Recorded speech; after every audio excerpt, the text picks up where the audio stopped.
Bienvenue à toutes et à tous, je suis très content de vous accueillir ici pour cette première revue de la chaîne Golden Creek francophone. Ici avec le premier mode mécanique de chez Golden Creek, on ne pouvait pas, pour cette première vidéo, ne pas vous présenter le premier produit, le premier mode mécanique de chez Imeo. Imeo qui nous a concocté ce premier mode mécanique qui s'appelle le GGTB. Pourquoi ce nom? Parce qu'en fait ce mode va marcher avec différents accus qui vont aller du 16 au 15 au 17 en termes de diamètre, jusqu'à des valeurs de 3,50, 3,40, etc. Ici, moi je vais l'utiliser en 14500 avec en fait une partie qui vient en fait faire une batterie factice qui vient caler à l'intérieur de ce tube, voilà cette pièce. D'ailleurs le GTB est un tube uni, un seul tube avec différents batchs, donc différents en fait top cap, version de tube ici, ou au niveau du cap inférieur, et au niveau des, pourquoi pas du logo ici qui va être plutôt situé sur le tube ou ici en dessous. Il s'agit ici sûrement de la première version, le TB1 en fait, que j'ai pu découvrir grâce à un tableau que je vais vous mettre en lien ici, voilà, intercalé dans cette vidéo. Ce mode il est avec un pinky switch ici, donc un switch qui va s'activer grâce au petit doigt ou à l'intérieur de votre paume ici. C'est un mode très sympa, voilà, pour sa, on va dire son âge un petit peu, il a déjà 5 ans, donc c'est un mode qui date un petit peu. D'ailleurs moi le top cap va être plus adapté à des atomiseurs qu'on avait l'habitude d'utiliser à l'époque. Donc moi ça me rappelle à la fois des souvenirs, ce mode c'est pour ça que je tiens à vous le présenter et que je l'aime beaucoup. Il représente mon arrêt du tabac qui a eu lieu en avril 2010, donc vous voyez c'était un des premiers modes méca qui va en fait sortir à l'année où moi je décide de passer à l'e-cigarette. Donc voilà pourquoi ce mode j'y tiens peut-être plus particulièrement à celui-ci qu'aux autres. Ce mode il a une petite historique et forcément je le garde ici avec un petit IGOL monté dessus. Bien entendu on pourra monter des atomiseurs reconstructibles de chez Imeo, tel le Yati, mais on pourra très bien y mettre tout ce qui est 510 LR, ce qu'on faisait à l'époque, les cartomiseurs, ou alors les cartomiseurs encore mieux avec un DC tank qui peuvent accueillir un réservoir donc. Et là on peut avoir une réserve assez intéressante. Je vous ferai voir ça en gros plan. En attendant, pour vous dire, j'explique un petit peu encore un petit peu l'historique de ce mode, il est à peu près, on considère qu'il y a à peu près 500 pièces qui ont été créées, différentes versions que vous avez pu voir dans le tableau que je vous ai présenté ici. Donc voilà, en avril 2015, les derniers batchs qui ont pu sortir. Certains le recherchent vraiment, Jean-Marie, je pense à toi notamment. Voilà, faut être patient, c'est vrai que c'est difficile quand on veut un tel objet et qu'on veut se le procurer, et c'est en les voyant qu'on craque forcément en photo. En plus c'est très joli et c'est très fonctionnel, et voilà, c'est qualitatif. Beaucoup de choses ici sont assez innovantes pour l'époque, 2010, il y a certains modes méca qui sortent encore, qui auraient bien de s'intéresser à la conception de ce genre de mode. Donc voilà, ça va venir, Jean-Marie, voilà, tu vas trouver ton GGTB et pas à des prix voilà, exorbitants. Il va falloir attendre un petit peu et je suis sûr que tu vas trouver ton bonheur. Il a fallu 6 mois, 1 an, et voire même plus pour certains d'entre nous pour se le procurer. Donc voilà, il n'y a pas de raison pour toi que ça ne marche pas.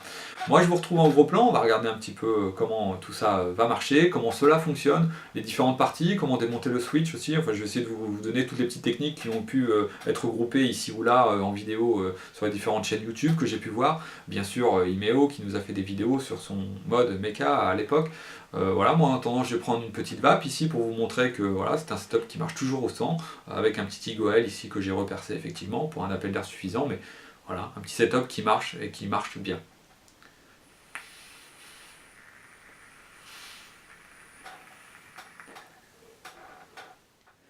Le GGTB de Golden Creek, ou le Golden Creek Telescope Battery, est un mode de 100 mm de longueur, ici 102 mm précisément pour le mien, pour un diamètre ici au niveau du top cap et du end cap de 20 mm. Il se compose de 4 parties, le top cap va se dévisser ici, un espaceur pour les batteries, pour ne mettre qu'une batterie dans le tube unique du GGTB, qu'on appelle aussi batterie dummy en anglais, la batterie que nous allons la mettre de côté, un tube qui est monté du switch qu'on va démonter ici après pour l'observer de plus près, et enfin du end cap ici avec le logo GG correspondant à la version TB01. Le nom du GGTB, donc le Golden Creek Telescope Battery, a été en fait en fonction de cette pièce en particulier, qui est un spacer en fait qui permet de ne mettre qu'un seul accu, car à l'origine en fait le GGTB était prévu pour fonctionner avec des accus en 1500-270, en 1600-340 ou en 17-340. Donc pour vous expliquer, le 1500-270, vous aviez finalement 15 mm de diamètre sur 270 mm de longueur, et vous pouviez donc placer deux accus dans ce tube ici, en série, donc pour avoir une tension nominale de 7,4, donc c'est-à-dire un 8,4 volts quand votre tension de batterie est au maximum, c'est-à-dire 4,2. Mais vous pouviez n'en mettre qu'un seul, donc pour pouvoir en fait garder une tension nominale de 4,2, en remplaçant avec ce petit adaptateur, ce petit cache batterie, cette fausse batterie en fait, venir en fait adapter, d'où le nom télescope, en fonction de votre accu. À ce jour, il est vrai qu'on utilise beaucoup ce GGTB avec les accus 14500, que ce soit les AW-IMR ici ou les FS, dont celui-ci va me servir à faire en fait un contrôle, savoir si la conductivité de votre GGTB est bonne ou pas. On va faire le remontage de ce GGTB, on va regarder le switch et ensuite on passera à ce contrôle de conductivité, savoir comment il réagit, quelle perte sur ces pièces. Alors tout d'abord, pour vous montrer le principe, on va revisser ici le end cap, donc le cap inférieur du mode. Venir regarder à l'intérieur du tube comment va se placer notre switch, c'est-à-dire qu'il va venir en appuyant ici, venir appuyer sur le contacteur, donc le moins, sur le ressort, et votre accu va être sur le négatif, ici comme ça. Bien entendu, on aura remis ce fameux cache batterie dont on évoquait l'utilité tout à l'heure. Là, donc vous allez pouvoir l'activer, donc ça va faire contact vers le côté négatif de l'accu. Pour le verrouiller, vous allez pouvoir tourner cette petite molette, ici, et là, quand vous allez appuyer, vous n'allez pas pouvoir déclencher la tension vers votre atomiseur. On notera aussi la présence de 3 trous de dégazage permettant le dégazage de la batterie en cas de court-circuit ou de chauffe intempestive dans le tube. Pour le dévisser entièrement, vous allez continuer dans le même sens de verrouillage, donc dans le sens inverse des aiguilles d'une montre, et votre switch va pouvoir se démonter. Si au cas où vous venez à vouloir changer votre switch, le ressort par exemple, vous allez devoir vous munir d'une pince, même de deux, pour venir attraper le petit écrou. Alors tout d'abord, on va le redéverrouiller, ici. Donc là, on va pouvoir appuyer et avoir une prise ici. Je vais venir le serrer de ce côté-là et venir avec une pince le dévisser d'ici. Comme ceci.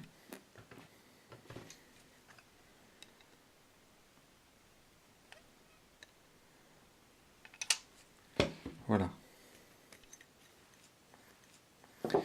Alors faites attention à bien protéger vos pièces quand vous faites ce genre de manip. Donc là, on va pouvoir le dévisser à la main. On va avoir le switch composé de 4 parties.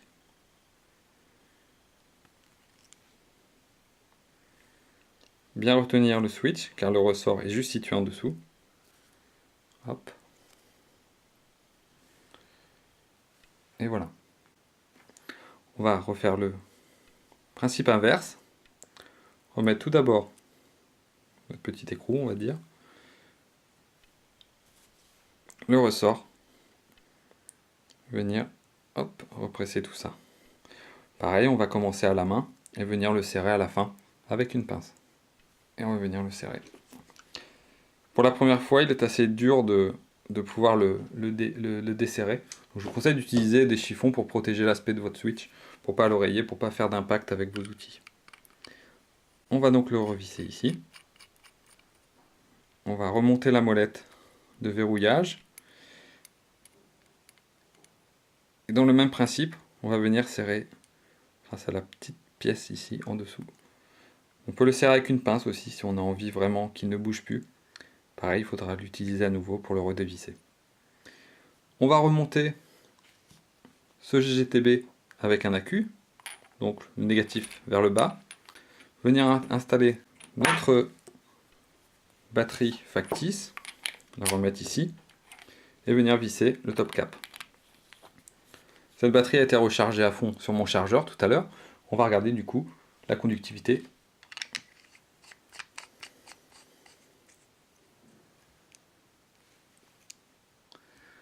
Voilà, 4,13, donc une perte assez minime de l'ordre de 0,1, qui est très correct pour un mode qui, je vous le rappelle, est de 2010.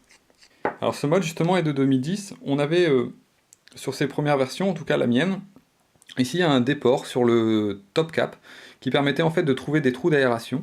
C'était destiné avant tout aux atomiseurs de type 510 ou alors les 306 aussi qui nécessitent en fait une arrivée d'air par la connexion qui était ici, donc un tirage assez serré pour l'époque au départ. Et ces 510 LR étaient utilisés avec des modes méca et on pouvait avoir des setups qui ressemblaient à cela. Les 510 LR ont été remplacés ici par un bridge LS qu'on trouve encore, qui permet en fait d'avoir une résistance qui est directement sous cette plaque. En fait, qui veut dire sans pont, bridge LS, nos atomiseurs 510 à l'époque étaient munis en fait d'une partie en métal, ici qui venait en fait imbiber le liquide et venir imbiber la résistance qui était en dessous. Donc voilà le genre de setup qu'on avait à l'époque en 2010-2011 quand le GGTB est sorti. Après, avec les cartes Bosch, on a pu aussi voir apparaître pas mal de configurations, et notamment avec des tanks à la fois Bosch ou autres, ou Smoke-Tech par exemple, qui en a sorti après. Vous pouvez trouver des tanks en 20 mm, ce qui pouvait nous amener à des setups comme ceci. Enfin, moi, et c'est comme ça que j'utilise, je lui mets mon petit Tigoel, voilà, avec un montage microcoil dont j'ai repercé les trous en 3 mm. Bien entendu, vous pouvez voir sur les produits Golden Creek le Yati, qui va être assez sympa avec ce GGTB, ou alors, pourquoi pas, un Penelope, que ce soit la V1, la V2, la V3, ou même la V4. Voilà, c'était la petite présentation de ce GGTB. J'espère que vous aurez appris des choses et que cette revue pourra vous servir. Moi en tout cas, je vous dis à très bientôt pour une autre revue sur du matériel et un montage notamment. On va essayer de s'attaquer à l'Ithaca, on va dire l'atomiseur phare aussi de Golden Creek pour cette deuxième revue. A bientôt!